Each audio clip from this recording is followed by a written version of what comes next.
আসসালামু আলাইকুম সুপ্রিয় দর্শক, সবাই আশা করি সবাই ভালো আছেন।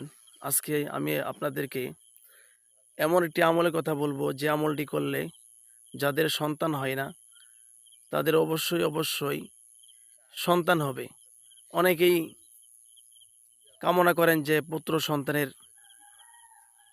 পুত্র সন্তান হোক, কিন্তু আপনাদের পুত্র সন্তান হয় না বা কোনো সন্তানই হয় না।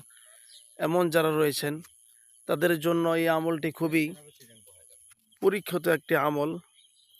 হযরত ইব্রাহিম আলাইহিস সালাম তারা যখন কোনো সন্তান হচ্ছিল না, তখন তিনি আল্লাহ তাআলার কাছে যে দোয়াটি করেছিলেন, সেই দোয়াটি হলো, রব্বি হাবলি মিনাস সলিহিন, রব্বি হাবলি মিনাস সলিহিন।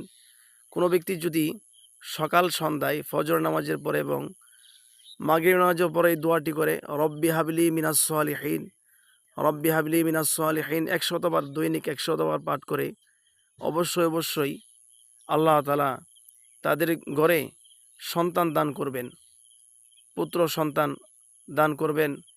এবং যাদের সন্তান হয় না তাদের অবশ্যই সন্তান লাভ হবে। আল্লাহ তাআলা তাদের ঘরে সন্তান দান করবেন এবং তাদের ঘরকে উজ্জ্বল করবেন। সবাই আমাদের সাথে থাকবেন এবং আমাদের এই মিডিয়া লাইক, কমেন্ট এবং সাবস্ক্রাইব করে আমাদের সাথে থাকবেন। আসসালামু আলাইকুম।